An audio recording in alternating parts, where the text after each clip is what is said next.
नमस्कार। अभी जनवरी माह चल रहा है और ये कैलेंडर वर्ष का प्रथम माह है। चलिए आज सबको सबसे पहले बहुत बहुत शुभकामनाएं नव वर्ष की। ये वर्ष आपका सबका मंगलकारी हो। जनवरी माह में वैसे भी बहुत सारे महत्वपूर्ण दिवस आते हैं, जैसे कि 5 जनवरी राष्ट्रीय पक्षी दिवस, 6 जनवरी सिखों के 10वें गुरु, महान बलिदानी, महान योद्धा, महान देशभक्त गुरु गोविंद सिंह जी की जयंती आती है और 10 जनवरी को विश्व हिंदी दिवस मनाया जाता है। इसी तरह से 12 जनवरी राष्ट्रीय युवा दिवस के रूप में मनाया जाता है। जी हाँ, ये भविष्य की दृष्टा श्री विवेकानंद जी का 12 जनवरी 1863 को उनका जन्म हुआ था और ये महान व्यक्तित्व के धनी थे। ये वेदांत के ज्ञाता, अध्यात्म के ज्ञाता और युवा शक्ति को जगाने वाले इंसान रहे। इन्होंने जिन जिन आदर्श के लिए अपना जीवन जिया और जो जो कार्य किए, उस सब से आज की युवा शक्ति बहुत अधिक प्रेरित होती है और उनके पद चिन्हों पे चलने के लिए ललायत रहती है। इसी के चलते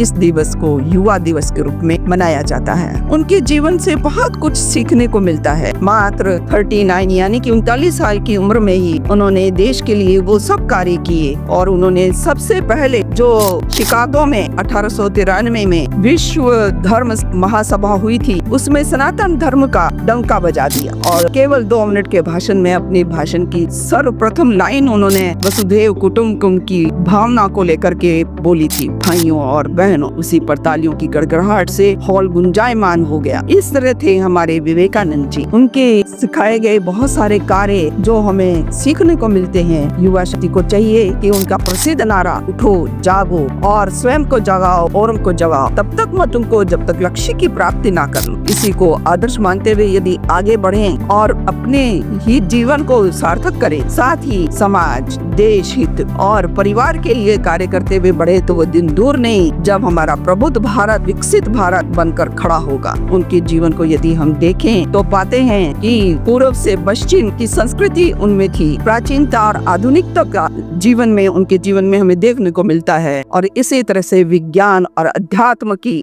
जो चिंतन था वो देखने को मिलता है। वैश्विक से लेकर के राष्ट्रीयता का और आदर्श और व्यवहारिक जीवन, ये सारा सम्मिश्रण उनके जीवन में था। इस तरह का सम्मिश्रण शायद ही किसी और व्यक्ति में देखने को मिले। आइए उनके जीवन से हम सीखें, आगे बढ़ें और देश को आगे बढ़ाएं। नमस्कार।